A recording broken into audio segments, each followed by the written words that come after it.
ഇന്ന് നമ്മൾ എന്താ സ്പെഷ്യൽ ഉണ്ടാക്കാൻ പോകുന്നതെന്നറിയോ? ഇന്ന് നമ്മൾ ഓണം എല്ലാം ആഘോഷിച്ച് 4ാം ഓണം ആഘോഷിക്കുന്ന ദിവസമാണ്. ഇന്നും വീട്ടിൽ സദ്യയാ. പക്ഷെ എൻ്റെ വീട്ടിൽ സദ്യ ഒന്നല്ല കേട്ടോ. ഇന്ന് ഏട്ടൻ്റെ ഞങ്ങളുടെ വീട്ടിൽ ശരിക്കും പറഞ്ഞാൽ നല്ല ചിക്കൻ ബിരിയാണി അല്ലെങ്കിൽ മട്ടൺ ബിരിയാണിയൊക്കെയാണ് ഉണ്ടാക്കുന്നത്. അതുകൊണ്ട് ഇന്ന് നമുക്ക് സ്പെഷ്യലായിട്ട് 4ാം ഓണത്തിന് ഒരു കുൽച്ചയും അതിൻ്റെ കൂടെ കഴിക്കാൻ നല്ലൊരു ചിക്കൻ പെരട്ടും കൂടെ ഉണ്ടാക്കാം.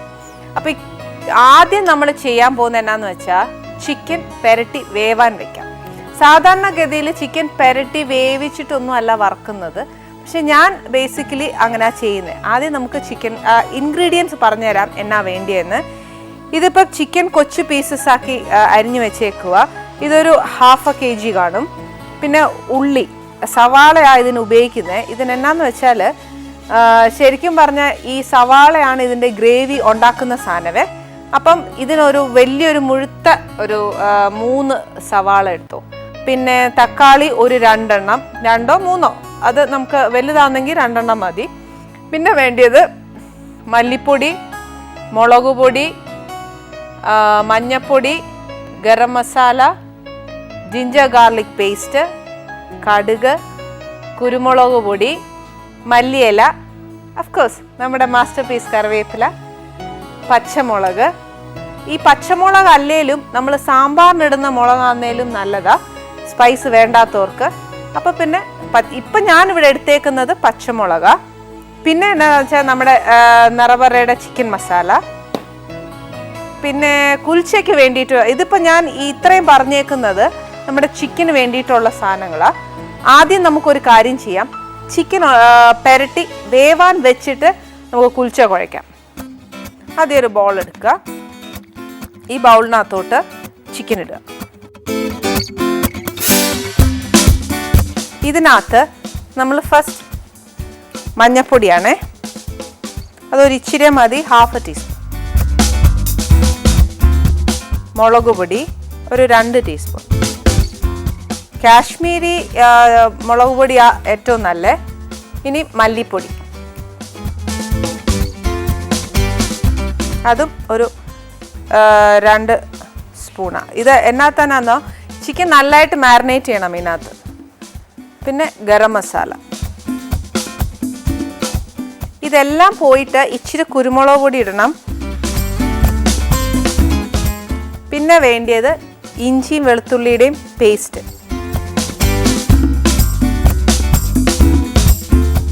അതൊരു നിറച്ച് 2 സ്പൂൺ എടുത്തോണേ. ഞാൻ ഉപ്പ് മറന്നിട്ടില്ല, ഉപ്പുണ്ട്. ഒരു ഇച്ചിരി ഇട്ടാൽ മതി. പിന്നെ എന്നാന്ന് വെച്ചാൽ ഗ്രേവി ഉണ്ടാക്കുമ്പോഴത്തേന് ഉപ്പിടണം. ഇതങ്ങോട്ട് നല്ലോണം കുഴയ്ക്കണം. ചിക്കനിൽ നല്ലതായിട്ട് അങ്ങ് പിടിക്കട്ടെ.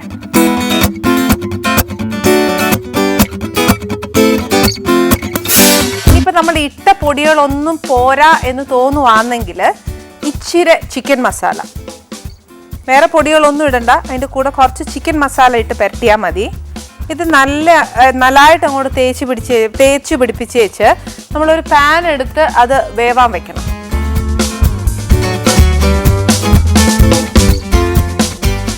ഇനി ഈ ഇച്ചിരി വെള്ളം ഒഴിച്ചു കൊടുക്കണം. അതെന്നാന്നറിയാവോ, ചിക്കനിൽ ബേസിക്കലി നമുക്ക് വെള്ളം ഉണ്ട്. പക്ഷെ എന്നാലും ആ വെള്ളം ഒന്ന് ഊറാൻ വേണ്ടിയിട്ട് നമ്മൾ കുറച്ച് വെള്ളവും കൂടെ അതിനകത്തോട്ട് ഒഴിച്ചു കൊടുക്കണം. കുറച്ച് മതി, ഒരുപാട് വേണ്ട. നമുക്ക് അടുപ്പിൽ വെച്ച് ഈ ചിക്കൻ വേവണം.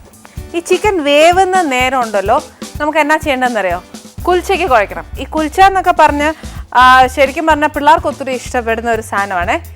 ഈ കുൽച്ച വെറൈറ്റി ഓഫ് കുൽച്ചാസ് ഉണ്ട്. ശരിക്കും പനീർ കുൽച്ചയുണ്ട്, പിന്നെ ഒണിയൻ കുൽച്ചയുണ്ട്. എല്ലാം നമുക്ക് എന്ത് മനസ്സിൽ തോന്നുന്നോ അതുണ്ടാക്കാം നമ്മുടെ വീട്ടിൽ എന്നാ. പക്ഷെ ബീട്രൂട്ടിൽ ഞാൻ ഇതുവരെ ഒന്നും ട്രൈ ചെയ്തിട്ടില്ല. ഞാൻ ട്രൈ ചെയ്തിട്ടുള്ളത് ശരിക്കും ഈ പനീർ, ക്യാരറ്റ് അങ്ങനെയൊക്കെയാണ് ചെയ്തേക്കുന്നത്. ഇപ്പം ഞാനിവിടെ ചെയ്യാൻ പോകുന്നത് ഒരു ക്യാരറ്റ് കുൽച്ചയാണ്. അതിന് ശരിക്കും ഞാൻ പിന്നെയും പറയുക, മൈദാമാവ് is not good for health. പക്ഷേ എന്നാലും ഇതിന് ഇച്ചിരി ടേസ്റ്റ് കിട്ടുന്നത് മൈദാമാവിലാണ്. ഇതിപ്പോൾ നമുക്കൊരു എന്നാ പറയുന്ന ഒരു 6 കുൽച്ചയ്ക്കൊക്കെ വരും. നിറച്ച് ഒരു നമ്മൾ ചപ്പാത്തിയുടെ ഉരുളയില്ലേ അത്രയ്ക്കുള്ള വലിപ്പമുള്ളൂ. അതനുസരിച്ചുള്ള മാവ് എടുത്തേച്ചാൽ മതി. ഈ ക്യാരറ്റൊക്കെ ചേർക്കാൻ കാരണം എന്നാണെന്നറിയാം, കുറച്ച് ഹെൽത്ത് കോൺഷ്യസ്, മൈദേ ഹെൽത്ത് കോൺഷ്യസ് അല്ല. അപ്പം നമ്മുടെ ഹെൽത്തിലുള്ള ടിപ്പിലുള്ളതല്ല. പക്ഷെ എന്നാലും ഇതെങ്കിലും ഇച്ചിരിയൊക്കെ ഹെൽത്ത് കോൺഷ്യസ് ആയിക്കോട്ടെ എന്ന് വിചാരിച്ചിട്ട് ഞാൻ കുറച്ച് ക്യാരറ്റ് ഗ്രേറ്റ് ചെയ്തതാ. വലിയ ക്യാരറ്റ് ആണെങ്കിൽ ഏകദേശം 1 ക്യാരറ്റ്. ഇതിനകത്ത് ഇച്ചിരി പഞ്ചസാര, പിന്നെ ഒരു ഇച്ചിരി ഉപ്പ്. ഇതൊന്ന് നല്ലോണം ഇളക്കണം. അപ്പം നിങ്ങൾ എല്ലാവരും വിചാരിക്കില്ലേ ഞാനിപ്പോൾ ഇത് വെള്ളം ഒഴിച്ച് കുഴയ്ക്കുമെന്ന്. പക്ഷെ വെള്ളത്തിലല്ല ഞാൻ കുഴയ്ക്കാൻ പോകുന്നത്. ഞാൻ നല്ല പാല് കുറേശ്ശേ ഒഴിച്ചു കൊടുക്കാവുള്ളൂ, കൂടാൻ പാടില്ല. കാര്യം എന്താണെന്ന് വെച്ചാൽ ഇത് കുഴച്ച് വെച്ച് കുറച്ച് നേരം ഇരിക്കാനുള്ളതാണ്, എന്നാലേ ആ സോഫ്റ്റ്നെസ് വരത്തുള്ളൂ.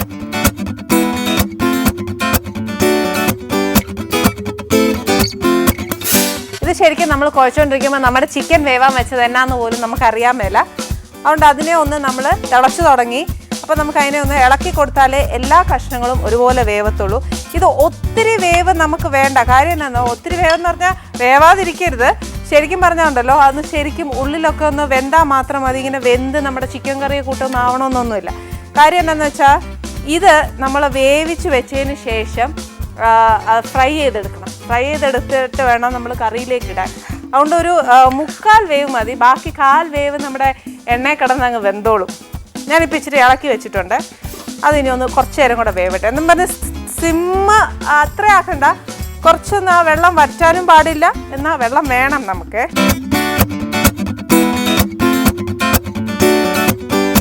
ഇന്ന് നമ്മുടെ 4ാം ഓണത്തിന് ശരിക്കും എൻ്റെ വീട്ടിൽ ബിരിയാണിയാണെന്ന് ഞാൻ പറഞ്ഞ പോലെ നിങ്ങളുടെയൊക്കെ വീട്ടിൽ നോൺ വെജ് ആണോ വെക്കുന്നത്? ചിലയിടത്തല്ല കേട്ടോ. എല്ലാവർക്കും ശരിക്കും പറഞ്ഞാൽ എനിക്ക് തോന്നുന്നു ഓണക്കോടികളൊക്കെ കിട്ടിക്കാണും. ഏട്ടനാണെങ്കിൽ ശരിക്കും ഓണം വിഷു ഒക്കെ വരുന്ന സമയത്തുണ്ടല്ലോ, ഏട്ടൻ്റെ അനിയത്തിക്ക് പിള്ളേർക്ക്, അനിയന് പിള്ളേർക്കൊക്കെ വിഷു സമയത്താണെങ്കിൽ വിഷു കൈനീട്ടമൊക്കെ കൊണ്ട് കൊടുക്കും. ഓണത്തിനാണെങ്കിൽ ഓണക്കോടിയൊക്കെ വാങ്ങിച്ചു കൊടുക്കും. ശരിക്കും ഏട്ടൻ ആ സമയത്തൊക്കെ ഞാനൊക്കെ ഇങ്ങനെ നോക്കിയിരിക്കും, ഏട്ടൻ ഓണക്കോടി കൊണ്ടുവരുന്നതൊക്കെ കാണാം. അതൊരു രസമല്ലേ അല്ലേ? ഇപ്പം ദേ നമ്മൾ മാവ് നല്ലതായിട്ട് കുഴച്ചിട്ടുണ്ട്. ഇത് ഇച്ചിരി നേരം ഇരുന്ന് അതൊന്ന് സോഫ്റ്റ് ആയാലേ ആ കുൽച്ച ഉണ്ടാക്കുമ്പോൾ ഒരു ടേസ്റ്റ് ഉണ്ടാവുള്ളൂ. ഓക്കെ, ഇത്രയും മതി. ഇനി ഇത് നമുക്കിവിടെ ഒരു സൈഡിലേക്ക് വെക്കാം. ഇനി നമ്മുടെ ചിക്കൻ ഒന്ന് നോക്കാം. ഇതാ കണ്ടോ, നല്ലോണം തിളച്ചിട്ടുണ്ട്. ഈ പറഞ്ഞ കൂട്ട് ഞാൻ പറഞ്ഞില്ലേ, ചിക്കൻ 1/2 വേവേ ഇവിടെ ആയിട്ടുള്ളൂ. ഇനി ഇതിനെ നമുക്കൊരു കാര്യം ചെയ്യാം, അടച്ച് വെച്ച് ഇത് വറുക്കാൻ വേണ്ടിയിട്ടൊരു പാൻ വേണം. നമ്മുടെ പാൻ ചൂടായിട്ടുണ്ട്. ഇതിനകത്തോട്ട് ഇനി നമ്മൾ ഇച്ചിരി എണ്ണ ഒഴിക്കണം.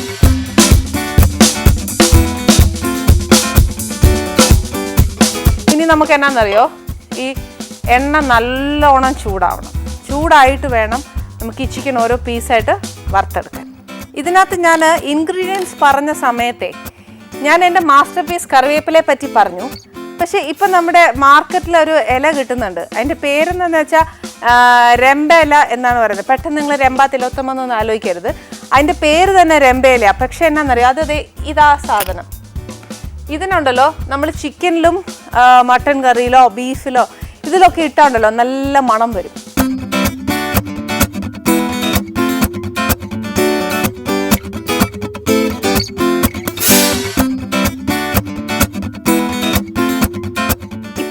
നമ്മുടെ ഇവിടെ ഇന്നത്തെ ഗസ്റ്റ് ആരാന്ന് ഞാൻ എന്നാ പറയുന്നത്, കുറച്ച് ദിവസം കൊണ്ടേ നമ്മൾ മ്യൂസിക് കേട്ടോണ്ടിരിക്കുമല്ലേ. നമ്മളെ തന്നെ മറക്കുന്ന ഒരു ലോകമാണ് നമുക്ക് മ്യൂസിക് കേട്ടാ. ഇന്ന് ശരിക്കും പറഞ്ഞുണ്ടല്ലോ, ഇന്ന് വരാൻ പോകുന്ന ഗസ്റ്റ് ആരാന്നറിയോ, ഈ പാചകവുമായിട്ടും അദ്ദേഹത്തിന് ബന്ധമുണ്ട്. കാര്യം എന്നാന്നറിയോ, ഇദ്ദേഹം പാചകത്തെ പറ്റിയും മ്യൂസിക് ചെയ്തിട്ടുണ്ട്.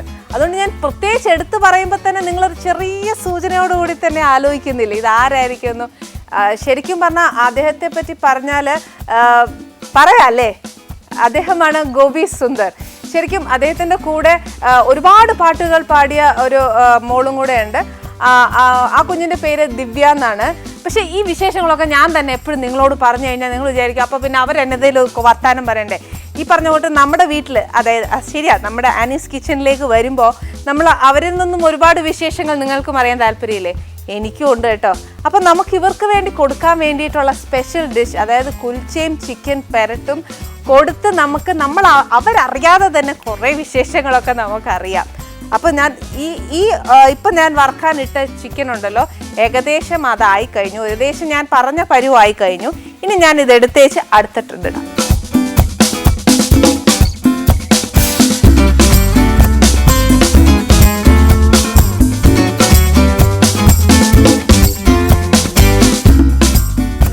ഇനിയിപ്പോൾ ഞാൻ നോക്കിയ എണ്ണ കുറച്ച് മാറ്റിയിട്ടുണ്ട്, ഞാൻ സൈഡിൽ വെച്ചിട്ടുണ്ട്. ആവശ്യത്തിന് നമ്മൾ വഴറ്റും തോറും വേണം എന്നുണ്ടെങ്കിൽ മാത്രം, അത്യാവശ്യമൊന്നുമില്ല. ഇത്രയും എണ്ണയിൽ വറുത്തെടുക്കാൻ, ഉള്ളി വഴറ്റിയെടുക്കാൻ പറ്റും എന്നുണ്ടെങ്കിൽ നല്ലതാ. പക്ഷെ വഴറ്റിയെടുത്ത് എല്ലാ കറിയും വെച്ച് കഴിയുമ്പോൾ ഉണ്ടല്ലോ, ഗ്രാജ്വലി ഈ എണ്ണ താഴേക്ക് വരും. അപ്പം നമ്മളതങ്ങ് ഡ്രെയിൻ ഔട്ട് ചെയ്താൽ മതി. ഇപ്പം ഞാൻ നമ്മുടെ എണ്ണ നല്ല ചൂടായിട്ടുണ്ട്. ഇപ്പം ഇട്ട ഈ കടുക് നല്ലോണം പൊട്ടി, കടുക് പൊട്ടി. ഇനി ഞാൻ ഉള്ളി ഇടാൻ പോവാ.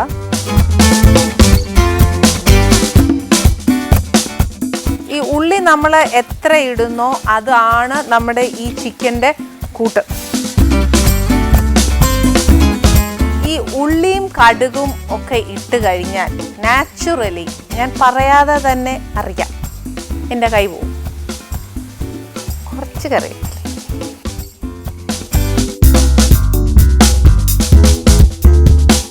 ഇപ്പം നമ്മുടെ ഉള്ളി ഇത് ഏകദേശം വഴണ്ട് വരുന്നുണ്ട്. ഈ ഒരു ബ്രൗൺ കളർ വരണം. ഈ ബ്രൗൺ കളർ വരുമ്പോഴത്തേക്കുണ്ടല്ലോ നമ്മൾ ഇച്ചിരി തക്കാളി ഇട്ട് കൊടുക്കണേ.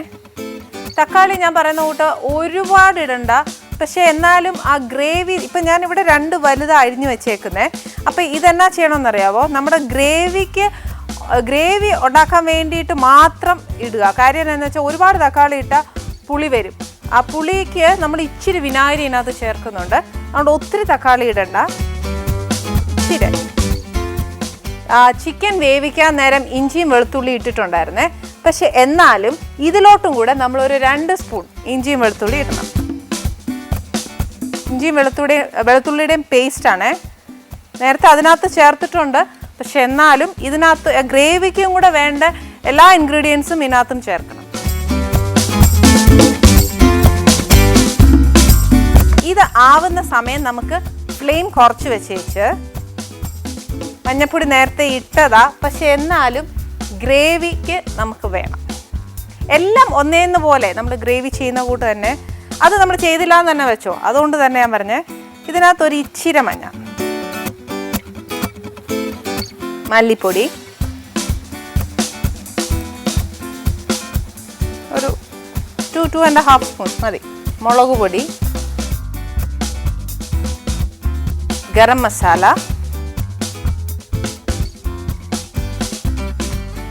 പിന്നെ നമ്മുടെ ചിക്കൻ മസാല കുറച്ച് മതിയെല്ലാം. കാര്യം എന്നാന്ന് വെച്ചാൽ നമ്മുടെ ചിക്കൻ വേവിക്കാൻ നേരം നമ്മളിതെല്ലാം ഈ സെയിം സാധനങ്ങൾ തന്നെ നമ്മൾ പെരട്ടി ആ ചിക്കൻ വേവിച്ചേക്കുന്നേ. അപ്പം അത് ഈ ഗ്രേവിക്ക്, ഈ ഇട്ട ഉള്ളിക്ക് വേണ്ടി മാത്രമുള്ള പൊടിയേ ഇടാവുള്ളൂ. ഇതിപ്പോൾ നല്ല കുഴഞ്ഞ് വരും.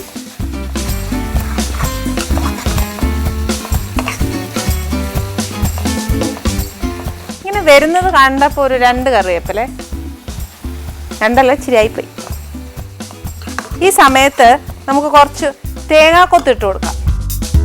ഇത് ശരിക്കും പറഞ്ഞുണ്ടല്ലോ, തേങ്ങാക്കൊത്ത് തിന്നാൻ ഇഷ്ടപ്പെടുന്ന ഒത്തിരി പേരുണ്ട് ഈ ഇറച്ചിയിൽ നിന്ന് എടുത്ത് കഴിക്കാൻ. ബീഫ് കൊലത്തുമ്പോഴത്തേക്കുണ്ടല്ലോ, ശരിക്കും ഞാൻ തന്നെ ഒരുപാട് തേങ്ങാക്കൊത്ത് തിന്നാൻ വേണ്ടി തന്നെ തേങ്ങാക്കൊത്ത് കറിയിൽ ഇടുന്നതുണ്ട്. ഇതിപ്പോൾ എൻ്റെ ഇച്ചിരിയേ ഉള്ളൂ. നമുക്ക് ഇഷ്ടമാണെങ്കിൽ ഇട്ടാൽ മതി, ഇല്ലെങ്കിൽ വേണ്ട. മസ്റ്റല്ല ഇതിനകത്ത് ഇടണം എന്ന്. ഇതിനകത്ത് ഇപ്പം ഞാൻ ഇച്ചിരി ഇട്ടിട്ടുണ്ട്.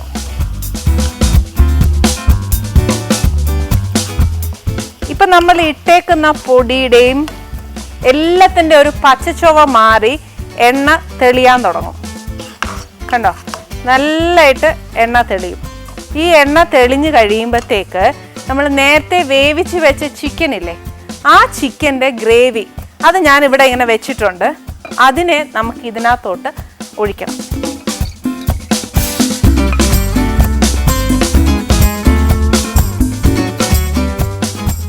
മസാല ഒന്നും കൂടത്തില്ല. കാര്യം എന്നാന്നോ, നമ്മൾ അതിൻ്റെ 50-50 റേഷ്യോയിലേ നമ്മൾ ചേർത്തിട്ടുള്ളൂ. അതുകൊണ്ട് കുഴപ്പമില്ല, ഗ്രേവി മൊത്തം ഒഴിക്കാം. ഇത് നല്ലതായിട്ട് മിക്സായി കഴിഞ്ഞു. ഈ സമയത്ത് നമുക്ക് കുറച്ച് പച്ചമുളക് നോക്കിയിടണ്ടേ, എരിവ് അനുസരിച്ച്. നമുക്കറിയാം മുളക് പൊടിയും കുരുമുളക് പൊടിയും ചേർത്ത് കഴിഞ്ഞു. ഞാനിപ്പോൾ ഇവിടെ ഒരു എന്നാ പറയുന്നത്, പച്ചമുളക് കീറി വെച്ചേക്കുക. അന്നേരം ഇച്ചിരി കീറിയ പച്ചമുളകിൻ്റെ 5-6 കഷ്ണം മാത്രമേ ഇടുന്നുള്ളൂ. പിള്ളേർക്കൊക്കെ ഉണ്ടാക്കുമ്പോഴത്തേനാണ് എരിവ് കൂടിയാൽ ഈ പറഞ്ഞ കൂട്ട് പിള്ളേർ തിന്നുകയില്ല. പിന്നെ ഈ പറഞ്ഞ പോലെ നമ്മുടെ രമ്പയില ഇതിപ്പോൾ നല്ലതായിട്ട് മിക്സ് ചെയ്തു. ഇനി നമുക്ക് വേണ്ടത് വിനാഗിരി. ഈ അടപ്പിന് തന്നെ തക്കാളി ഇട്ടത് കൊണ്ട് നമുക്കൊരു 1/2 കപ്പ് വിനീഗർ ഒഴിച്ചാൽ മതി. നമ്മൾ ഇത്രയും ചെയ്തു വരുമ്പോൾ തന്നെ നമ്മുടെ ഈ ചീനച്ചട്ടി നോക്കിയാൽ തന്നെ നമുക്കറിയാം എണ്ണ ഇങ്ങനെ തെളിഞ്ഞ് വരുന്നുണ്ട്. കണ്ടോ, നല്ലതായിട്ട് എണ്ണ തെളിഞ്ഞിട്ടുണ്ട്. ഇനി എന്നാ ചെയ്യാൻ പോകുന്നതെന്ന് അറിയാവോ? ഞാൻ ഇനി ഇതിനെ വറുത്ത് വെച്ചിരിക്കുന്ന ചിക്കനെ ഞാൻ ഇതിനകത്തോട്ട് ഇടും.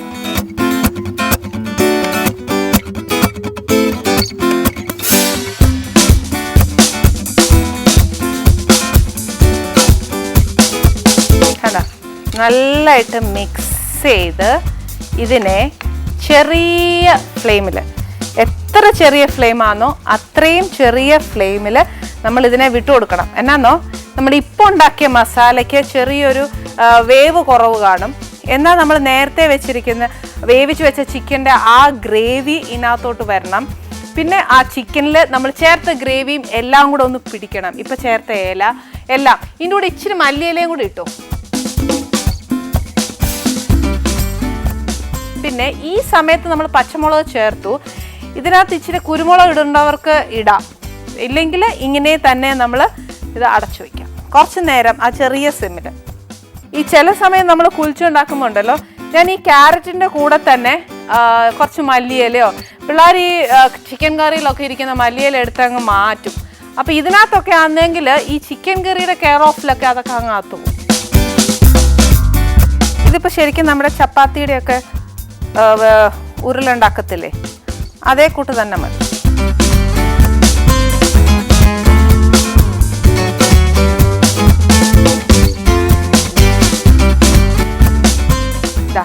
നമ്മളിപ്പം ചപ്പാത്തിയുടെ ഇത് കുറച്ച് വലുതാ, എന്നാലും ചപ്പാത്തിയുടെ ആ ബോളിൻ്റെ അത്രയും വലിപ്പം മതി നമ്മുടെ കുൽച്ചയ്ക്ക്.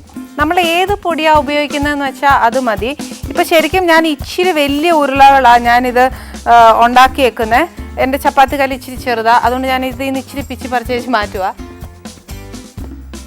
ചപ്പാത്തി ഉണ്ടാക്കുന്ന കൂട്ട് തന്നെ ഏത് മാവാണ് നമ്മൾ കുഴയ്ക്കുന്നത്, ചപ്പാത്തി മാവ് ഗോതമ്പ് പൊടിയാണ് കുഴയ്ക്കുന്നതെങ്കിൽ അത് മതി, അതല്ല മൈദയെങ്കിൽ അത് മതി.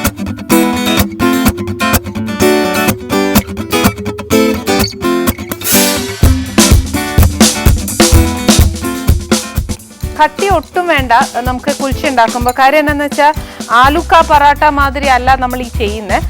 ആലുക്ക പറാട്ട ചെയ്യുമ്പോൾ നല്ല കട്ടി തിക്നെസ് ഉണ്ടാവും. ഇത് നമ്മൾ ശരിക്കും ചിക്കൻ പെരട്ടൊന്നും ഇല്ല എന്നുണ്ടെങ്കിൽ നമുക്ക് ഈ ഗോതമ്പ് മാവിനകത്ത് വെച്ചിട്ട് നമുക്ക് കുൽച്ച ഉണ്ടാക്കാം. അതിന് നല്ലത് റൈത്തയാണ് ഏറ്റവും നല്ലത്.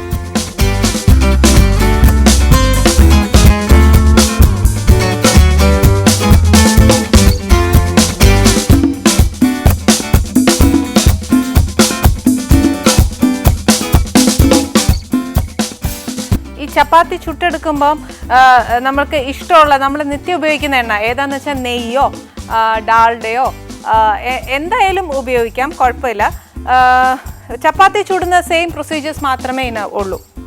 ഇതേ ഞാൻ കുൽച്ച പരത്തി കഴിഞ്ഞ് സൂക്ഷിച്ച് പരത്തണം. കഴിയുന്നത് എന്നാണെന്നറിയോ, നമ്മൾ മാവിടാതെ പരത്തുന്ന ഏറ്റവും നല്ല. പിന്നെ ചില സമയത്തൊക്കെ നമുക്ക് ഒക്കുകയില്ല, അതുകൊണ്ട് ഞാനും ചിലപ്പോൾ ചപ്പാത്തി ഉണ്ടാക്കുമ്പോൾ മാവ് മുക്കി തന്നെയൊക്കെയാണ് ഉണ്ടാക്കുന്നത്. പറയാൻ എളുപ്പമാണ്, പക്ഷെ പരത്തുന്നവർക്കല്ലേ എന്നെ പാടറിയത്തുള്ളൂ. എന്നാ മണ!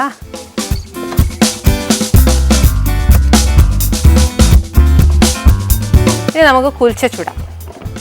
ഇപ്പം എൻ്റെ കയ്യിൽ കുൽച്ച ഉണ്ടാക്കാനായിട്ട് നെയ്യായിരിക്കുന്നത്. ഞാൻ നെയ്യ് തൂത്തേച്ചുണ്ടാക്കാവേ. എൻ്റെ പാൻ നല്ല ചൂടാണ്. ഇതിന് പിന്നെ അധികം പെട്ടെന്ന് ഒത്തിരി നേരം കിടന്നുള്ള വേവൊന്നുമില്ല, നമുക്ക് ഇച്ചിരി നേരത്തെ വേവേ ഉള്ളൂ.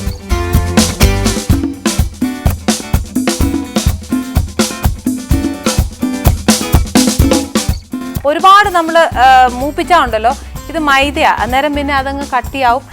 പിന്നെ നിങ്ങൾ ഉണ്ടാക്കിയിട്ട് ശരിയായില്ല, ഇത് എന്നാ ഒറ്റ ഉണ്ടാക്കി വെച്ചേക്കുന്നതെന്ന് പിന്നെ ചോദിക്കല്ലേ. അതുകൊണ്ട് ഒത്തിരി മൂക്ക അനുവദിക്കല്ലേ, ഇച്ചിരി നമുക്ക് ഈ പ്ലേറ്റിലോട്ട് മാറ്റാം.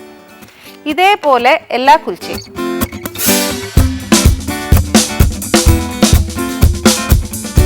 ഈ കുൽച്ച നമ്മൾ പരത്തിയിട്ടാലും ഇച്ചിരി പാടാ. എന്നാന്നോ, നമ്മൾ അധികം മാവ് മൂക്കണ്ടെന്ന് ഞാൻ പറഞ്ഞില്ലേ, അന്നേരം അത് കയറി ഒന്നിനൊന്നിനെ കയറി ഒട്ടിപ്പിടിക്കും. കണ്ടോ, ഞാൻ നേരത്തെ പറഞ്ഞു തന്നില്ലേ, നമ്മൾ എത്ര എണ്ണ ഒഴിക്കുന്നോ അത്രയും എണ്ണ അത് പുറത്തേക്ക് വരും, അത് എടുക്കുകയല്ല.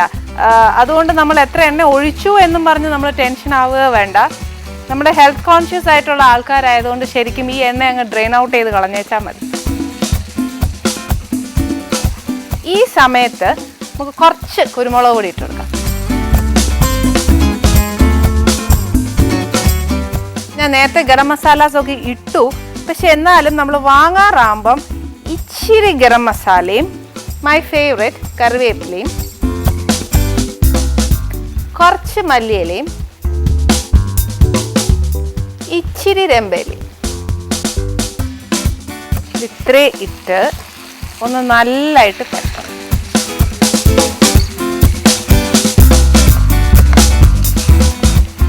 ഇതിത്രയും ഇട്ട് കഴിഞ്ഞ വെച്ചാൽ നമുക്ക് ഒരുപാട് നേരമൊന്നും വേണ്ട, നമ്മുടെ ആ കുൽച്ച ഒന്ന് ചുട്ടെടുക്കുന്ന താമസം മതി.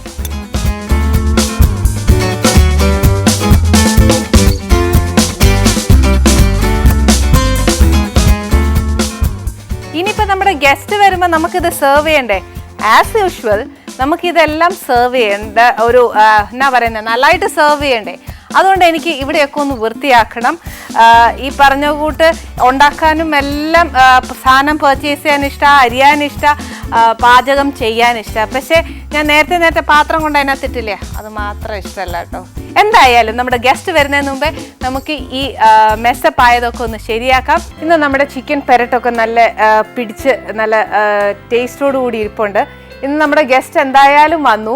അപ്പോൾ നമ്മൾ ഇത്ര ഓണത്തിന് ശേഷം നമ്മുടെ ഗസ്റ്റിൻ്റെ വിശേഷങ്ങളും അവർ ഓണം എങ്ങനെ ആഘോഷിച്ചു എന്നൊക്കെ നമുക്ക് ചോദിച്ചു മനസ്സിലാക്കാം. ചോദിക്കുന്നതിൻ്റെ ഇടയിൽ ഓണത്തിന് അവർ നോൺ വെജ് കഴിക്കുമോ ഇല്ലയോ എന്നൊന്നും അറിയില്ല. പക്ഷെ എന്നാലും നമുക്ക് വിശേഷങ്ങൾ അറിഞ്ഞുകൊണ്ട് തന്നെ നമുക്ക് നമ്മുടെ ഫുഡ് സെർവ് ചെയ്യുകയും ചെയ്യാം. നിങ്ങൾക്ക് ഇപ്രാവശ്യം ഓണം എവിടെയായിരുന്നു? വീട്ടിലായിരുന്നോ അതോ വേറെ എവിടെയും ടൂർ എവിടെയെങ്കിലും പോയിരുന്നോ? വീട്ടിൽ തന്നെ ആയിരുന്നു അല്ലേ? വീട്ടിൽ തന്നെയായിരുന്നു. ഇപ്പൊ ഒരു കുഞ്ഞ് മോളാന്നോ? മോള്. ഓക്കെ. ഞാനിത് ചോദിക്കാൻ കാര്യം എന്നാന്നറിയാം, നമ്മുടെ ബേസിക്കലി നമ്മുടെ കേരളത്തിലുള്ള മിക്ക ആൾക്കാരും, ഈവൻ പണ്ടൊക്കെ ഞാനും അങ്ങനെയായിരുന്നേ, അവധി കിട്ടിയ ശരിക്കും പറഞ്ഞ പെട്ടിയൊക്കെ പാക്ക് ചെയ്ത് എവിടെയെങ്കിലും പോകും, കേരളം വിട്ട് എവിടെയെങ്കിലും. ശരിക്കും ആ ഒരു ട്രഡീഷൻ ശരിക്കും പറഞ്ഞാൽ പാടില്ല അല്ലേ? നമ്മുടെ കേരളീയ ഉത്സവമാണ് ഓണം എന്ന് പറയുന്നത്. നമ്മൾ ഇവിടെ തന്നെ ആഘോഷിക്കണ്ടേ? ശരിയാ. ഞാൻ മിക്കപ്പോഴും എൻ്റെ കസിൻസിന്റെ അടുത്ത് പോവാറുണ്ട്, കേരളം വിട്ട് ഓണം ഇല്ലാത്തൊരു സ്ഥലത്തോട്ട് പോവാ. ശരിക്കും മലയാളികളായ നമ്മൾ ശരിക്കും ഓണം ആഘോഷിക്കണ്ടേ? ഇപ്പൊ തന്നെ നമ്മുടെ എൻ്റെ പിള്ളേരെ ദിവസവും രാവിലെ അത്തപ്പൂടിക്കും. തോന്നില്ലേ? നമ്മുടെ ആ ട്രഡീഷൻസും മറ്റു കാര്യങ്ങളും അതിന്റെ അറിവുകളും ഒക്കെ നമ്മുടെ കുട്ടികൾക്കും പകർന്നു കൊടുക്കണ്ടേ? എല്ലാം വേണം അല്ലേ? അതെ, കുക്ക് ചെയ്തു. നിങ്ങൾക്ക് വേണ്ടി ഒരു സ്പെഷ്യലാ. വെജിറ്റേറിയൻ ഒന്നും അല്ലല്ലോ അല്ലേ? ഇന്ന് 4 ഓണത്തിന് വെജിറ്റേറിയൻ ആണോ? അല്ല, ശരിക്കും നിങ്ങൾ ബേസിക്കലി ഫ്രം എറണാകുളം അല്ലേ? Born and brought in Ernakulam. അപ്പം ഈ സദ്യയൊക്കെ ശരിക്കും കുറച്ച് സെൽഫിഷ് ആയിട്ട് പറയുകയാണെങ്കിൽ ഞങ്ങൾ തിരുവനന്തപുരംകാരുടെ സദ്യ ഏറ്റവും നല്ല സദ്യ എന്ന് ഞങ്ങൾ പറയും. ഒന്നുമില്ല, അവിടെ പരിപ്പ് വിളമ്പോ, പരിപ്പ് വിളമ്പോ ചോറിന്റെ കൂട്ടത്തിൽ. പക്ഷെ ഞാൻ എറണാകുളത്ത് നിന്ന് സദ്യ ഉണ്ട്. അപ്പൊ എനിക്ക് പരിപ്പ് എവിടെയെന്ന് ചോദിച്ചപ്പോ മാഡം ദേ ഇരിക്കുന്നത് അറ്റത്ത് ചാച്ചാറിന്റെ കൂട്ടത്തിൽ ഇത്ര. പക്ഷെ ഞങ്ങള് പരിപ്പ് അതൊന്നുമില്ല, അതിൻ്റെതായ ഒരു ചിട്ടവട്ടങ്ങളൊക്കെ ഉണ്ട് സദ്യക്ക്. അതുകൊണ്ട് ഞങ്ങൾ അത് വിട്ടൊന്നും തരത്തില്ല. ഒരു കാര്യത്തില് ഞാൻ ഭയങ്കര ഹാപ്പിയാണ്. ആദ്യമായിട്ടാണ് ഇത്ര സുന്ദരിയായ സ്ത്രീ കുക്ക് ചെയ്ത്. ഈശ്വര, എന്നാ നല്ല ക്രെഡിറ്റ് ആകിട്ടുന്ന കുശുമ്പ് പിടിക്കല്ലേ? കുശുമ്പൊന്നുമില്ല. എന്തായാലും ഈ ഓണം നമുക്ക് അടിച്ചു പൊളിക്കാൻ ഒരു കാര്യം. ഈ 4 ഓണം ചേച്ചിയുടെ വലിയൊരു ഫാനാ. പഴയ പടങ്ങളെല്ലാം ഭയങ്കര ഇഷ്ടമാണ്. എല്ലാം പോട്ടെ. എറണാകുളത്ത് 4 ദിവസവും വെജിറ്റേറിയൻ ആണോ ഓണത്തിന്? ഓണത്തിന് വെജിറ്റേറിയൻ ആവാൻ ശ്രമിക്കാറുണ്ട്. അല്ല, മസ്റ്റ് ആണോ? അങ്ങനെയാണോ? വീട്ടിൽ അങ്ങനെയാണോ? 4 ദിവസം വെജ് ആണോ? വെജ് തന്നെ ആണോ? അവിടെയോ? ഒരുമാതിരി സദ്യ ഉണ്ടാക്കോ? സദ്യ ഉണ്ടാക്കും. ഞാനോ? പിന്നെ എനിക്ക് ഉണ്ടാക്കേണ്ടി വന്നിട്ടില്ല അധികം. അത്യാവശ്യം കാര്യങ്ങളൊക്കെ അറിയാം മൊത്തമായിട്ട്. എന്നാൽ ഓണമൊക്കെ വന്നാൽ സദ്യ ഉണ്ടാക്കാൻ അറിയണ്ടേ? ഒരു മങ്കയ്ക്ക് എപ്പോഴും അമ്മമാര് അപ്പുറത്തും ഇപ്പുറത്തും ഉണ്ട്. അതുകൊണ്ട് വലിയ പണികളൊന്നും നമ്മുടെ സൈഡിൽ നിന്നുണ്ട്. അതുകൊണ്ട് പിന്നെ വലിയ പ്രശ്നമില്ല. കൊച്ചു കരഞ്ഞാലും അമ്മയെ പിടിച്ചോ എന്നങ്ങ് പറയാലോ അല്ലേ? അല്ല, ഞാൻ കൊച്ചിനെ പിടിക്കും, അപ്പൊ ഒരു പണി ചെയ്യും. അത് അമ്മ കുഞ്ഞ് അമ്മ പറ്റില്ല, അമ്മ ഉണ്ടായിക്കോ എന്നാലും പറഞ്ഞ എക്സ്ക്യൂസസ് അല്ലേ? ഈ ഫുഡ് വെച്ച് പാട്ടുണ്ടാക്കും ഇല്ലേ? അതെനിക്ക് ശരിക്കും ഒത്തിരി എന്നാ പറയാ കേട്ടപ്പോ ഉണ്ടല്ലോ, നമ്മൾ ഭയങ്കര ക്യാച്ചിങ്ങാ. ഈ ഫുഡിനെ പറ്റി ചോദിക്കുമ്പോഴേ ഈ ഫുഡിന് 2 ടൈപ്പ് ഉണ്ട്. ഇൻസ്റ്റന്റ് ഫുഡ്സും ഉണ്ട്. നമ്മൾ മാങ്ങാച്ചാറൊക്കെ നമ്മൾ ഇട്ട് വെച്ച് 2 ദിവസം കഴിഞ്ഞിട്ടൊക്കെയാണ് നമ്മൾ എടുത്ത taste. Would you prefer instant pot ആണോ നല്ലേ, അതോ ഇങ്ങനെ നമ്മൾ പ്രിപ്പയർഡ് ആവുന്ന ഒരു പാട്ടാണോ ഏറ്റവും നല്ലത്? എല്ലാം ആ കാലത്തിന് ഒത്ത രീതിയിൽ പോകാന്നുള്ളതാണ്. ആ ഫിലിമിന് എന്താണ് റിക്വയർമെന്റ്, അതായത് ആർക്കാണ് നമ്മൾ വിളമ്പുന്നത് അനുസരിച്ചിരിക്കും. ഏതൊരു വിഭവം എങ്ങനെയാണോ. സാറിന് ഏറ്റവും ഇഷ്ടപ്പെട്ടത് മെലഡീസ് ആണോ ഫാസ്റ്റ് നമ്പേഴ്സ് ആണോ? എനിക്ക് മെലഡീസ് തന്നെയാണ് ഇഷ്ടം. ഞാനൊരു മലയാളിയാണ്, എനിക്ക് ഏറ്റവും ഇഷ്ടം മെലഡീസ് തന്നെയാണ്. പിന്നെ മോള് ഏതാ പാടിയ? ഉസ്താദ് ഹോട്ടലില് പാടിയില്ലേ? അല്ല, ഞാൻ ബാംഗ്ലൂർ ഡേയ്സിലെ മാംഗല്യം. ഉസ്താദില് മറ്റേ അപ്പങ്ങൾ ആരാ പാടിയത്? അപ്പങ്ങൾ പാടിയത് അന്ന കത്രീന വാലിൽ. ഓ, നല്ല പാട്ടായിരുന്നു കേട്ടോ. ശരിക്കും അതൊരു മാപ്പിളപ്പാട്ടിന്റെ ഒരു ടച്ച്. അതെ, അതൊരു പഴയ മാപ്പിളപ്പാട്ടിന്റെ ട്യൂൺ അല്ല, അതിന്റെ ലൈൻസ് എടുത്തിട്ട് റീകമ്പോസ് ചെയ്തതാണ്. ഈ ഉസ്താദ് ഹോട്ടലിൽ തന്നെ നമ്മളൊരു സൂഫി സംഗീതം എന്നൊക്കെ പറഞ്ഞിട്ട് ചെയ്തിട്ടില്ലേ? അങ്ങനെ പഠിച്ചിട്ടുണ്ടോ? പഠിച്ചിട്ടൊന്നുമല്ല, ഇതൊന്നും പഠിച്ചിട്ട് ചെയ്യുന്നതല്ലല്ലോ, പഠിച്ചതൊന്നും ചെയ്യാനും പറ്റില്ല. ഓ, അങ്ങനെ. ഓക്കെ. ഈ പഠിത്തത്തിന്റെ കാര്യം വന്നപ്പോ ഞാനൊരു കാര്യം ചോദിക്കട്ടെ. ഞാൻ ഫേസ്ബുക്ക് ഇടയ്ക്കിടയ്ക്ക് നോക്കാറുണ്ട് കേട്ടോ. ടു ബി ഫ്രാങ്ക്, ഞാൻ അതിനകത്തൊരു ഇത് കണ്ടു. ഞാൻ ഇങ്ങനെ SLC-ലൊന്നും പാസ്സായിട്ടില്ല. അതെന്താ? Why became so frank with that? ശരിക്കും ഞാനൊക്കെ തോറ്റോണ്ടല്ലോ, മിണ്ടത്തില്ല. ഞാൻ ജയിച്ചതേ ഞാൻ പറയുന്നത്. പക്ഷെ ഞാൻ ഇങ്ങനെ സ്പെസിഫൈ ആയിട്ട് കണ്ടപ്പോ I get shocked. അല്ല, ഒരുപാട് കുട്ടികളെ ഞാൻ മീറ്റ് ചെയ്തിട്ടുണ്ട് ഇതുപോലെ വളരെ മെന്റലി വീക്ക് ആയിട്ടുള്ള കുട്ടികൾ. പെട്ടെന്ന് എന്താ വെച്ചാൽ ചെറുപ്പം തൊട്ടേ കുട്ടികൾ അച്ഛനന്മാർ വന്നിട്ട് SSLC ആണ് നിന്റെ ജീവിതം തീരുമാനിക്കാൻ പോകുന്ന ഒരു കാര്യം. 1ാം ക്ലാസ് മുതൽ അവരെ ട്രെയിൻ ചെയ്ത് ഞാൻ ഉൾപ്പെടെ. കാര്യം ഞാൻ എന്റെ മൂത്ത മോനെ ഏത് നേരം പഠിയടാ പഠിയടാ പഠിയടാ ഇത് തന്നെ പഠിക്കുന്നത് നല്ല കാര്യമാണ്. പഠിക്കാൻ ഇൻട്രസ്റ്റ് ഉള്ളവർ പഠിക്കട്ടെ. 10ാം ക്ലാസ് 10 വർഷം ഉണ്ടായിട്ട് പഠിക്കുന്നതല്ല, ഞാൻ ഇൻട്രസ്റ്റ് ഇങ്ങനെ കൊടുക്കുകയാണ്. പഠിക്കൂ. സോ 10 വരെ അവൻ എത്തുമ്പോഴേക്കും അവന്റെ പ്രഷർ ഇസ് ടു ഹൈ. അപ്പോൾ 10 തോറ്റ് കഴിയുമ്പോൾ എൻ്റെ അച്ഛനമ്മ എന്നെ 10 വർഷമായിട്ട് എന്നെ ഓരോ ക്ലാസ് കഴിയുമ്പോൾ എന്നോട് പറഞ്ഞുകൊണ്ടിരിക്കുമ്പോൾ എന്നെ 10ാം ക്ലാസ്സാണ് മെയിനായിട്ട്. 8ാം ക്ലാസ് ജയിച്ചു, ഓക്കെ. 9ാം ക്ലാസ് ജയിച്ചു, 10ാം ക്ലാസ്സാണ് നിന്റെ ജീവിതം തീരുമാനിക്കാൻ പോകുന്നൊരു കാര്യം. അത് തോറ്റ് കഴിയുമ്പോൾ അവൻ വിചാരിക്കുന്നത് എല്ലാം കഴിഞ്ഞു എന്നാണ്. അപ്പോൾ അവിടെ ഒന്നും കഴിഞ്ഞിട്ടില്ല. അതൊരു ജസ്റ്റ് ഒരു after all an exam in your life. ആ രീതിയിൽ അതിന്റെ ലാഘവത്തോടുകൂടി അതിനെ കാണണം എന്നുള്ള രീതിയിൽ. ശരിക്കും നമ്മളിപ്പം ഈ പഠിച്ചത് തന്നെയല്ല നമ്മളെ ലൈഫിൽ കൊണ്ടുപോകണമെന്നൊന്നുമില്ല. ശരിക്കും അതാണ് ഐ അഡ്മിറ്റ് ദാറ്റ്. പിന്നെ എനിക്കിപ്പം ഈ പറഞ്ഞ കൂട്ട് ഞാനിപ്പോ ഒരു ഫുഡല്ലേ തരാൻ പോകുന്നത്, എനിക്ക് അതിനോട് ചേർത്ത് എനിക്കൊരു പാട്ട് പഠിത്തരും. അപ്പങ്ങളും പാടും മുറ്റയ്ക്ക് ചുട്ട ചേച്ചി. അമ്മായി എന്ന് പറയില്ല, അമ്മായി വേണ്ട, ഒറ്റയ്ക്ക് ചുട്ട ചേച്ചി, ചേച്ചി ചുട്ടത്. മരുമോനും മരുമോളും ആയില്ല. ഏട്ടന് വേണ്ടിട്ടാന്ന് പറയാ അല്ലേ? വേണ്ട, ഞങ്ങൾക്ക് വേണ്ടിട്ടാ. അപ്പങ്ങളും പാടും മുറ്റയ്ക്ക് ചുട്ട ചേച്ചി, ചേച്ചി ചുട്ടത്. Metre set ആവണല്ലോ. എന്നെ നോക്കി പാടിയപ്പോ മീറ്റർ സെറ്റ് ആവുന്നില്ല. ഉസ്താദ് ഹോട്ടൽ സിനിമയില് ഞാൻ ബാക്ക്ഗ്രൗണ്ട് സ്കോർ ചെയ്യുന്ന സമയത്ത് അതിൽ ചാള വറക്കുന്ന സീനും ബിരിയാണി ഉണ്ടാക്കുന്ന സീനും കാണിക്കുമ്പോൾ, especially last Dulquer Salman is making A biryani for the kids, അത് തന്നെ ഭയങ്കരമായിട്ട് അട്രാക്ട് ചെയ്തൊരു സീനാണ്. അത് ശരിക്കും എനിക്കും ആ കുട്ടികളോടൊന്നും ബിരിയാണി കഴിക്കാൻ തോന്നും. അത്രയും നമ്മളെ കൊതിപ്പിക്കുന്ന രീതിയിലാണ് അൻവർ റഷീദ് എടുത്തിരിക്കുന്നത്. സോ അത് ആ പടം ഇത്രയും ശ്രദ്ധിക്കപ്പെടാനുള്ള മെയിൻ റീസൺ ഫുഡിനോടുള്ള ആളുള്ളൊരു താല്പര്യം. ഫുഡ് എത്ര പൈസ കൊടുത്താലും മതിയാവില്ല മനുഷ്യർക്ക്, പക്ഷെ ഭക്ഷണം കൊടുത്തു കഴിഞ്ഞാൽ. കറക്റ്റ് ആട്ടോ, ഞാൻ എപ്പോഴും അതിൽ വിശ്വസിക്കുന്ന ഒരു കാര്യം. നമ്മള് ഈ പറഞ്ഞു വീണ ഒരു ഇപ്പൊ ജനിച്ചു വീണ ഒരു കുഞ്ഞിന്റെ കയ്യിൽ നമ്മളൊരു 10 രൂപ കൊടുത്താൽ അതിങ്ങനെ ഒക്കെ പിടിക്കും, വിട്ടുതരുമോ? ഇല്ല. പക്ഷെ ഇതേപോലെ തന്നെയാ കാശിന്റെ കാര്യമല്ല, പക്ഷെ ഭക്ഷണം നമ്മൾ എത്ര കൊടുത്താലും ലാസ്റ്റ് വയറ് നിറയുമ്പോൾ മതി എന്ന് പറയുന്ന ഏക ഒരു സാധനം ഇത് മാത്രമേ ഉള്ളൂ. മാത്രമല്ല തൃപ്തിയോടുകൂടി മനസ്സ് നിറഞ്ഞു കഴിക്കുന്നതും ഇത് മാത്രമേ ഉള്ളൂ അല്ലേ? ഹോട്ടലിൽ പ്രത്യേകിച്ച് ഒരു ഡയലോഗ് ഉണ്ട്, കഴിക്കുന്നവന്റെ മനസ്സ് നിറയണം, വയറ് മാത്രം നിറഞ്ഞാൽ പോലെ. അപ്പോഴേ ഇതിനൊരു കഴിക്കുന്നവനും വിളമ്പുന്നവനും നല്ല മനസ്സ് വേണം. തീർച്ചയായിട്ടും അതും ഒരു പോയിന്റ് ആണ്. ഉണ്ടാക്കുന്നവർക്കും നമ്മള് നല്ലോണം അറിഞ്ഞ് ഉണ്ടാക്കുമ്പോഴാണ് അതിന് സ്വാദ് വരെ. ശരിയാണ്, വേണ്ടാണ്ട് ഉണ്ടാക്കി കഴിഞ്ഞാൽ അത് നമുക്ക് ശരിക്കും ഫീൽ ചെയ്യും. സത്യം. ഇതെല്ലാം പോട്ടെ, എനിക്കൊരു ഫേവറേറ്റ്, എൻ്റെ ഒരു എന്താ പറയാ, ഷാറുഖ് ഖാൻ എന്നൊക്കെ പറഞ്ഞാൽ ഞാനുണ്ടല്ലോ ശരിക്കും ഒരു ഫാനാ. അത് ശരിക്കും അദ്ദേഹത്തിന്റെ ഒരു പടത്തില് പാടിയില്ലേ, ചെന്നൈ എക്സ്പ്രസിൽ?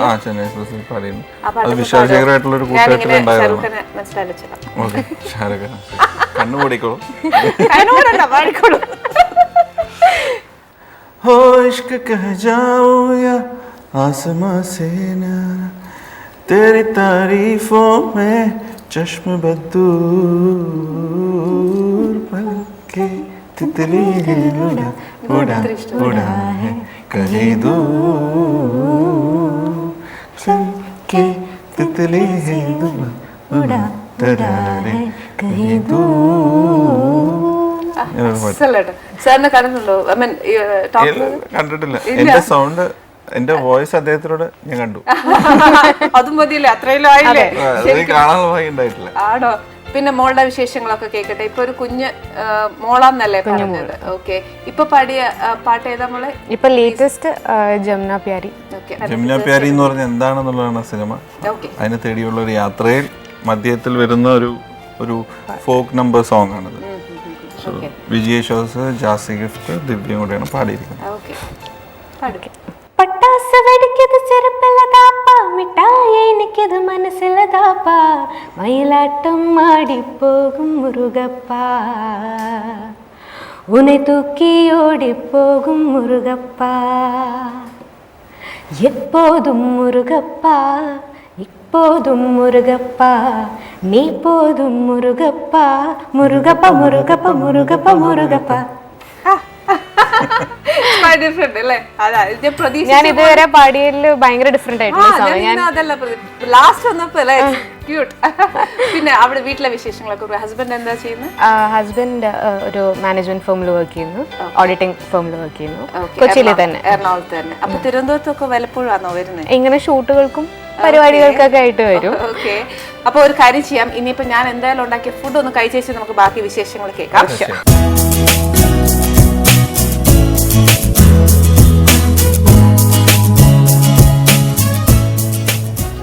സിനിമ കണ്ടപ്പോ ഇങ്ങനെ ഒരു ദിവസം ഉണ്ടാവുന്ന വിചാരിച്ചില്ല. ഞാൻ ചേച്ചിനെ നേരിൽ കാണുന്നതിന് വിചാരിച്ചു. അത് എന്റെ ഫസ്റ്റ് മൂവി ആയിരുന്നു. ഇങ്ങനെ ഒരു അവസരം വരും വിചാരിച്ചിട്ടില്ല. ഒരു വലിയ ഈ ഓണം ഭയങ്കര സ്പെഷ്യൽ ആയി പോയില്ലേ? ഞങ്ങൾ തിരുവനന്തപുരം ചേച്ചി കഴിക്കുന്നില്ലേ? അല്ല, കഴിപ്പിക്കാറുള്ളൂ. അതെന്താ ടെസ്റ്റ് ചെയ്യണം? കഴിച്ചു നോക്കൂ, കഴിച്ചു നോക്കൂ. ഫാമിലിയിൽ ആരെങ്കിലും ഇങ്ങനെ പാട്ട് അങ്ങനെ? ഇല്ല, ഫാമിലിയിൽ അങ്ങനെ ആരും മ്യൂസിക് ടേസ്റ്റ്. പിന്നെ എങ്ങനെ ഇതിലേക്ക് വന്ന്? How you got the taste? അത് ടേസ്റ്റ് നമ്മൾ ജന്മന നമുക്ക് കൊച്ചിലെ ഇഷ്ടമായിരുന്നു. അപ്പൊ കുഞ്ഞുനാളി തൊട്ടേ കീബോർഡ് ഒക്കെ പഠിച്ചു തുടങ്ങിയോ അതോ? ഇല്ല, കീബോർഡ് പഠിച്ചിട്ടൊന്നുമില്ല, തബ്ല പഠിച്ചിട്ടുണ്ട്. ഫിലിമില് നമ്മുടെ ഒരു ടൈപ്പ് ഓഫ് സോങ്സ് അല്ലേ, പക്ഷേ തബ്ലിസ്റ്റ്, കച്ചേരി അങ്ങനെയൊക്കെ നടക്കുമ്പോൾ അത് എൻറ്റയർലി ഡിഫറെന്റ്. അപ്പം which one you prefer most? I prefer most to be a musician more than music direction. ശരിക്കും മ്യൂസിക് ക്യാൻ ഡു മാജിക്കൽസ് കേട്ടോ. ശരിക്കും നമ്മളൊരു മ്യൂസീഷ്യൻ ആയിരിക്കുക എന്നുള്ളതാണ് ലൈഫിലെ അൾട്ടിമേറ്റ് ഗോൾ. എന്ത് ചെയ്താലും സംഗീതത്തിൽ തന്നെ ജീവിക്കുക എന്നുള്ളതാണ്. പഠിക്കുക, ഒരുപാട് ആളുകളായിട്ട് ഇന്ററാക്ട് ചെയ്യുക, ഓരോ മൊമെന്റ്സിലും. സംഗീതവും ഈ കുക്കിംഗ് ആയിട്ട് ഒരുപാട് റിലേഷൻ ഉണ്ട്. മ്യൂസിക് ഉണ്ടാക്കിക്കൊണ്ടിരിക്കുമ്പോൾ ആരെങ്കിലും ഇടയിൽ വന്ന് കേട്ടിട്ട് അഭിപ്രായം പറയുന്നത് നമുക്ക് ഇഷ്ടപ്പെടില്ല എന്ന് പറഞ്ഞാൽ, നമ്മൾ കുക്ക് ചെയ്യുന്ന സമയത്ത് ആരെങ്കിലും വന്ന് തൊട്ട് നോക്കിയിട്ട് ഏത് കൊള്ളൂലെന്ന് സത്യം വളരെ ശരിയാണ്. നമ്മളിപ്പോ എന്നതേലും ഉണ്ടാക്കിക്കൊണ്ട് നിൽക്കുവന്നേല് ആരേലും അടുക്കളയിൽ വന്നേച്ചേ ഒന്നും ആയി കാണുകയല്ല, കറി തൊട്ട് നോക്കി ഇങ്ങനെ ഇരിക്കുന്നു, ഉപ്പൊന്നുമില്ലല്ലോ. എനിക്ക് അതുപോലെ നമ്മൾ കമ്പോസ് ചെയ്തുകൊണ്ടിരിക്കുമ്പോൾ ആരെങ്കിലും ഇടയിൽ വന്നിട്ട് ഏറ്റവും കേട്ടിട്ട് അത് കുഴപ്പമില്ലെന്ന് പറയുമ്പോൾ ഡിസ്റ്റർബ്. അങ്ങനെ കുക്കിംഗ് ആയിട്ട് ഒരുപാട് കാര്യങ്ങൾ ഇറിറ്റേറ്റഡ് ആയി പോകും അല്ലെ, നമ്മൾക്ക് ആ ഇതിനോട് തന്നെ ഒരു ഇഷ്ടമില്ലായ്മ വന്നു. പിന്നെ ഈ പച്ചക്കറികളും ചിക്കനും ഇതൊക്കെ ലോകത്തുള്ള കാര്യങ്ങളാണ് എന്ന് പറഞ്ഞ പോലെയാണ് 7 സ്വരങ്ങൾ അതവിടെ ഉണ്ട്. അതിൽ നിന്നെടുത്ത് ആനീസ് കിച്ചണിലൂടെ ആനി ചേച്ചി എങ്ങനെയാണ് ഇത് പ്രിപ്പയർ ചെയ്യുന്നുള്ളതാണ് ആനീസ് കിച്ചൺ മറ്റുള്ളവരിൽ നിന്ന് ഡിഫറൻസ് ആവുന്നത് അല്ലേ. ആ ഡിഫറൻസ് പോലെ തന്നെയാണ് ഈ പച്ചക്കറികളും ചിക്കനൊക്കെ ഉപയോഗിക്കുന്ന പോലെ തന്നെ 7 സ്വരങ്ങൾ ഉപയോഗിച്ച് ഒരു വ്യത്യസ്തമായ രീതിയിൽ അതിനെ വിളമ്പുമ്പോഴാണ് ആളുകൾക്ക് സ്വാദോടെ കഴിക്കുന്നത്. ഒന്നും ലോകത്തിൽ ഇല്ലാത്തൊന്നുമല്ല. അതുപോലെ തന്നെയാണ് 7 സ്വരങ്ങളും നമ്മൾ അതിനോടനുസരിച്ച് ആളുകൾക്ക് വിളമ്പി കൊടുക്കുന്നു. സത്യം. മോളെ എങ്ങനെ കുഞ്ഞുനാൾ മുതലേ പഠിച്ചതാണോ അതോ മ്യൂസിക് കോളേജ്? മ്യൂസിക് കോളേജിലൊന്നും പോയിട്ടില്ല, പക്ഷെ പാട്ട് പഠിച്ചിട്ടുണ്ട്. അല്ല, ഈ പാട്ട് പഠിച്ചിട്ടേ ഉള്ളൂ. അപ്പൊ പിന്നെ എന്താ ബേസ് ആയിട്ട് ഇഷ്ടം? പഠിച്ചത് എന്തോ? അപ്പൊ ഞാൻ ബികോം ചെയ്തു, ഗ്രാജുവേഷൻ. അത് കഴിഞ്ഞ് PG ഫാഷൻ ഡിസൈനിങ് ചെയ്തു. പാട്ട് പഠിക്കുമായിരുന്നു? അപ്പൊക്കെ പാട്ട് പഠിച്ചു. ഒരു സ്കൂളിൽ ഒരു 7th സ്റ്റാൻഡേർഡ് തൊട്ട് പാട്ട് പഠിച്ചു. അത് ഈ ചോദിച്ച പോലെ തന്നെ ചോദിക്കണം, അച്ഛനും അമ്മയും പറഞ്ഞു വിട്ടതാണോ? അല്ല, ഇൻട്രസ്റ്റ് ഉണ്ടായിരുന്നു. ഹസ്ബൻഡ് ഇതൊക്കെ ഇഷ്ടമല്ലേ? ഹസ്ബൻഡ് ഇഷ്ടമാണ്, നല്ലതായിട്ട് എൻകറേജ് ചെയ്യും. എല്ലാത്തിനും എൻകറേജ് ചെയ്യും. ഏറ്റവും ഇഷ്ടം പാട്ടാണ്? പാട്ട് ഭയങ്കര ഇഷ്ടം. ഭയങ്കര വീട്ടിൽ വഴക്കുണ്ടാക്കുമ്പോ പാട്ട് പാടിയിട്ട് മൂഡ് മാറ്റാറുണ്ടോ? അപ്പൊ അത്ര കുഴപ്പക്കാരിയാണോ? കുഴപ്പക്കാരിയായിട്ടില്ല. ദിവ്യ എന്തെങ്കിലും ആയിട്ടുണ്ടെങ്കിൽ it's only because of her husband. അതുകൊണ്ട് തന്നെ എനിക്ക് അദ്ദേഹത്തിനോട് വലിയ റെസ്പെക്റ്റും വലിയൊരു, ഞാൻ അദ്ദേഹത്തിൻ്റെ ഒരു ഫാനാണ്. കാര്യം ഏതൊരു സമയത്ത് ഇപ്പോൾ ദിവ്യ എനിക്ക് ഏറ്റവും കംഫർട്ടബിൾ ആണ് ദിവ്യയുടെ കൂടെ വർക്ക് ചെയ്യുമ്പോൾ. പല സിംഗേഴ്സും നമുക്ക് ഒന്ന് പാടാറുണ്ടെങ്കിലും ഭയങ്കര നമ്മളെ കംഫർട്ടബിൾ ആക്കുന്നത് ഏത് അർദ്ധരാത്രി വിളിച്ചാലും സ്റ്റാൻഡപ്പ് ഓൺ ദ ബെഞ്ചാണ്, സ്റ്റുഡിയോയിൽ ഉണ്ടാവും. നമ്മൾ പറഞ്ഞ സമയത്ത് ആളെത്തിയിരിക്കും. അതിപ്പോൾ എങ്ങാനും വീട്ടിലോട്ടെങ്ങനെ പോവുകയാണെങ്കിൽ നമ്മൾ ആദ്യമേ ഇൻഫോം ചെയ്യും, ചേട്ടാ ഇങ്ങനെ പോകുന്നുണ്ട്. ഇപ്പൊ ദിവ്യ ഇവിടെ ഇരിക്കുന്നുണ്ടെങ്കിൽ അതിന് റീസൺ ആ ഒരു ഡെഡിക്കേഷൻ തന്നെയാണ്. അങ്ങനെ വേണം. നമ്മൾ ഏതൊരു ജോലി ചെയ്യുമ്പോഴും ചുമ്മാ ഈസി ഗോ ആയിട്ട് ചെയ്യരുത്, അതിനോടുള്ളൊരു ഡെഡിക്കേഷൻ വേണം. ഇപ്പൊ ഞാൻ തന്നെ ഈ ഫുഡ് ഉണ്ടാക്കുന്നു, എന്തെങ്കിലും ആവട്ടെ എന്ന് പറഞ്ഞ് നമ്മൾ ചെയ്യാൻ പാടില്ല. ഒരു ചമ്മന്തി അരച്ചാലും അതൊരു ടേസ്റ്റ് ഉണ്ടാവണം.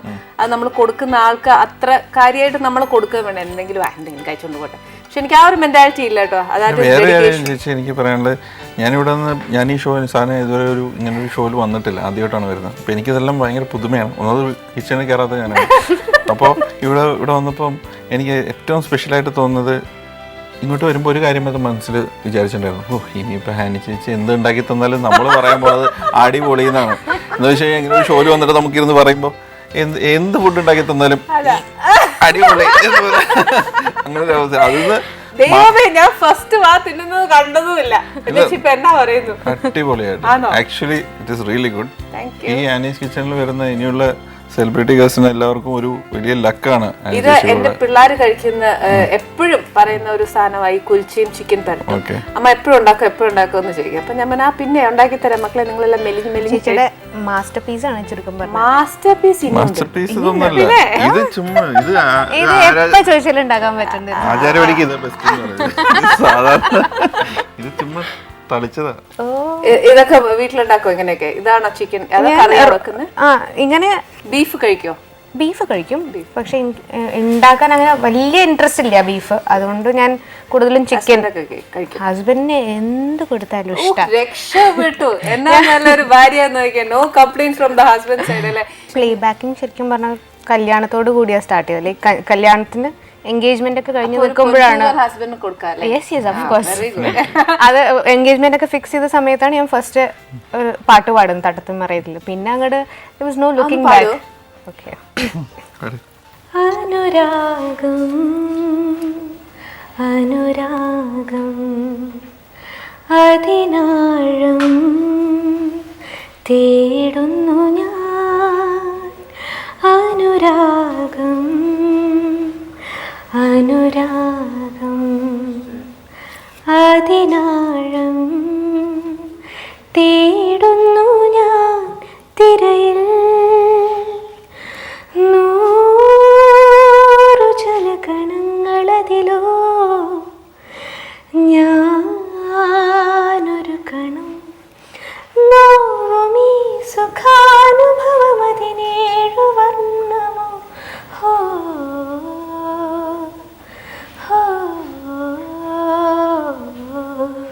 ശരി കേട്ടോ.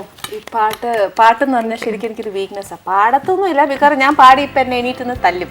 ആ ഒരു അവസ്ഥയിലാണ് ഞാനൊക്കെ പാട്ട് പാടുന്നത്. പക്ഷെ പാട്ട് ആസ്വദിക്കാനും ഒക്കെ ഒത്തിരി ഇഷ്ടമാണ്. കൂടുതലും മെലഡിയസ് സോങ്സ്. എപ്പോഴും മ്യൂസിക് ചെയ്യുമ്പോൾ വെറൈറ്റി ചെയ്യാനാണോ ഇഷ്ടം? ഒബ്വിയസ്ലി ഇപ്പോൾ ചേച്ചി കുക്ക് ചെയ്യണ പോലെ തന്നെയാണ് എപ്പോഴും അനീസ് കിച്ചണിൽ പുതിയ വെറൈറ്റീസ് കൊണ്ടുവരണം എന്ന് പറഞ്ഞ പോലെ മ്യൂസിക്കും ഫുഡുമായിട്ട് ഒരുപാട് റിലേറ്റഡ് ആണ്. ഓരോ പ്രാവശ്യം നമ്മൾ കുക്ക് ചെയ്യുമ്പോഴും ഇപ്രാവശ്യം നമുക്ക് എന്ത് പുതിയത് ചെയ്യാമെന്നാണ് ആലോചിക്കുന്നത്. ഇപ്പം ശരിക്കും പറഞ്ഞാൽ സാർ ഒത്തിരി ബിസി ഷെഡ്യൂളിൻ്റെ ഇടയിലാണ് നമ്മുടെ അടുത്ത് വന്നത്. ബട്ട് സ്റ്റിൽ ഇനി ഒത്തിരി ബിസി ആയിട്ട് ഒത്തിരി ന്യൂ വെറൈറ്റീസ് ഓഫ് സോങ്സ് ഞങ്ങൾക്കൊക്കെ കേൾക്കാൻ സാധിക്കട്ടെ എന്ന് ഞങ്ങൾ ആശംസിക്കുകയാണ്. എന്തായാലും നിങ്ങളെ കുറിച്ചാ കഴിച്ചോളൂ. ഇതിപ്പോ ഞാൻ ശരിക്കും അനുചേച്ചിയുടെ വീട്ടിൽ വന്നിട്ട് ഇതുപോലെ എന്നെ ഇരുത്തി ഇങ്ങനെ ഒരു നല്ല ഫുഡും വെച്ച് തന്നിട്ട് ഇങ്ങനെ സംസാരിച്ച് കഴിഞ്ഞിട്ടുണ്ട്. ഞാനിവിടെ എണീറ്റ് ഓടി വേറെ എവിടെ പോയി ഭക്ഷണം കഴിച്ചിട്ട് വരും. സംസാരിക്കുള്ളൂ. അതെന്നോ എന്നെ പോലെ തന്നെ എൻ്റെ പ്രേക്ഷകർക്കും നിങ്ങളുടെ വിശേഷമൊക്കെ അറിയണ്ടേ? ശരിക്കും പറഞ്ഞാൽ ഞാനൊക്കെ ഫിലിമിൽ വരുന്നതിന് മുന്നേ തന്നെ ഒരു സെലിബ്രിറ്റീനെ പറ്റി അറിയാനും അവരെ പറ്റി ഉള്ള എന്നാ പറയുക, ഒരു ബുക്കായാലും ഒരു ഇന്റർവ്യൂ വന്നാലൊക്കെ ഞാനൊക്കെ ഇങ്ങനെ ചെന്നിരിക്കും. ഈവൻ ഇപ്പോൾ still I am a fan of big Shahrukh Khan അല്ലേ. ശരിക്കും ഷാറൂഖ് ഖാൻ്റെ ഏതെങ്കിലും ഫിലിം വരുമോ ഇന്റർവ്യൂ വരുമോ വാട്ട് എവർ ഇറ്റ് കംസ് ഞാൻ ഇങ്ങനെ ഇപ്പോഴും ചെന്നിരിക്കും. അതേപോലെ നമ്മുടെ മലയാളി പ്രേക്ഷകർ ഈ ആനീസ് കിച്ചണിലൂടെ ഇത്രയും കാലം അനുചേച്ചിനെ മിസ് ചെയ്തിരുന്ന മലയാളികൾ ഞങ്ങൾക്ക് അനുചേച്ചിയുടെ കാര്യങ്ങൾ അറിയാനാണ് ഞങ്ങൾക്ക് താല്പര്യം. അതുകൊണ്ട് കൂടിയാണ് ഞങ്ങളോട് വന്നത് അല്ലേ. പക്ഷേ കേട്ടോ ഈ പറഞ്ഞാല് ഞാൻ എൻ്റെ പ്രേക്ഷകരുടെ കൂടെ തന്നെ ഇപ്പോഴും എന്നും നിൽക്കും. കാര്യം ഇത്രയും 16 to 17 years ഞാൻ ഇപ്പം കംപ്ലീറ്റ്ലി ഫീൽഡ് വിട്ടിട്ട്. പക്ഷെ എന്നാൽ ഞാൻ ഫീൽഡിൽ നിന്ന് മാറിയിട്ടില്ല. കാര്യം എൻ്റെ ഏട്ടൻ ഇപ്പോഴും ഫീൽഡ് വർക്ക് ചെയ്യുന്നുണ്ട്. ഞങ്ങളുടെ അന്നു അതൊക്കെ തന്നെ. പക്ഷെ അങ്ങനെ കംപ്ലീറ്റ് മാറിയതല്ല. Became a completely family person. അപ്പം എന്റെ പ്രഷർ ഇത്രയും കാലം കഴിഞ്ഞിട്ടും അവരെന്നെ അംഗീകരിച്ചു കേട്ടോ. അപ്പൊ ഞാൻ ആരുടെ എന്റെ പ്രഷറിനോട് നിൽക്കണ്ടേ? തീർച്ചയായിട്ടും. അപ്പൊ അനുചേച്ചി എന്നാ സിനിമയിലോട്ട് തിരിച്ചു വരുന്നു? ഞാൻ ടു ബി ഫ്രാങ്ക് സർ, ഞാൻ ഫിലിമിലേക്കില്ല, ഇങ്ങനെ നമ്മുടെ പ്രേക്ഷകരുടെ ഇടയിൽ കൂടെ ഇങ്ങനെ അവരുടെ വീടുകൾ, ഗേൾ നെക്സ്റ്റ് ദെയർ ഡോർ, ആദ്യം വീടുകൾ അറ്റാക്ക് ചെയ്യാം, സിനിമ എന്നറിയോ. കല്യാണം കഴിഞ്ഞ സമയത്ത് ഞാൻ ഏട്ടനോട് പറഞ്ഞു, ഏട്ടാ I won't be a pukka family, എനിക്ക് അത് മതി, എന്നെ ഒരിക്കലും നിർബന്ധിക്കരുത് ആക്ടിങ്ങിലേക്ക് എന്നും പറഞ്ഞ് ഈ പറഞ്ഞ കൂട്ട് സിനിമ തള്ളിക്കളയോ അതിനെ ദേഷ്യപ്പെടുവോ അങ്ങനെ ഒന്നും.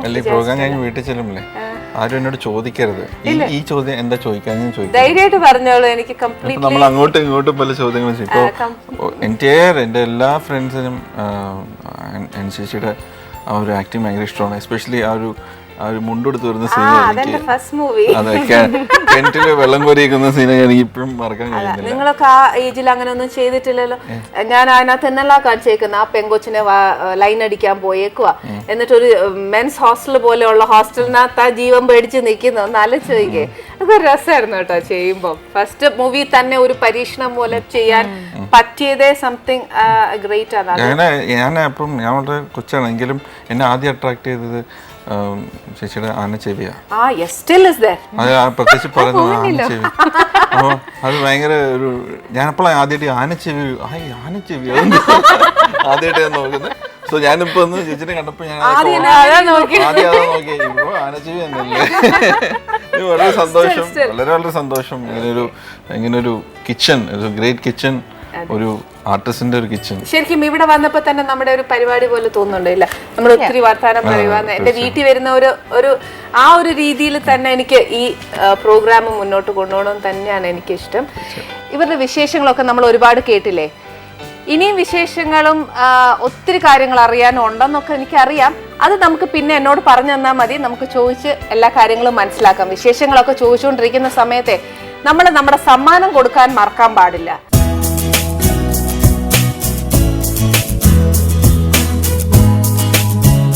എന്തായാലും ഞങ്ങളുടെ ഷോയിൽ ഇപ്പം എൻ്റെന്ന് മാത്രം എനിക്ക് സെൽഫായിട്ട് പറയാൻ പറ്റത്തില്ല, ഞാനും പ്രേക്ഷകരും ഒക്കെ ഒന്നായിപ്പം ഞങ്ങളുടെ ഷോയിൽ വന്ന് ഞങ്ങളോട് ഒത്തിരി വിശേഷങ്ങളും ഒക്കെ പറഞ്ഞ്, അതേപോലെ മോള് തന്നെ നാളത്തെ വലിയൊരു എന്താ പറയുക ചിത്രേച്ചിയൊക്കെ ആയി മാറട്ടെ. ഇവിടെ വന്ന് ഒത്തിരി വിശേഷങ്ങൾ പറഞ്ഞതിൽ ശരിക്കും പറഞ്ഞാൽ താങ്ക്സ് പറയുന്ന ഫോർമലാന്ന് അറിയാം, പക്ഷെ എന്നാലും പറയാതിരിക്കാൻ പറ്റത്തില്ല. എല്ലാവർക്കും, നിങ്ങൾക്ക് രണ്ടുപേർക്കും സന്തോഷത്തിന്റെയും സമൃദ്ധിയുടെയും ഒക്കെ ഓണം നേരെയാണ്. എനിക്ക് ആക്ച്വലി ഭയങ്കര സന്തോഷമായി. കാര്യം ഇങ്ങനെ ഒരു കിച്ചന് വരാൻ കഴിഞ്ഞു, ചേച്ചിനെ കാണാൻ കഴിഞ്ഞു, പ്രേക്ഷകർ ചോദിക്കാനുള്ള ചില ചോദ്യങ്ങൾ ഞാൻ ചോദിക്കാൻ കഴിഞ്ഞു. Thank you very much for coming. Thank you.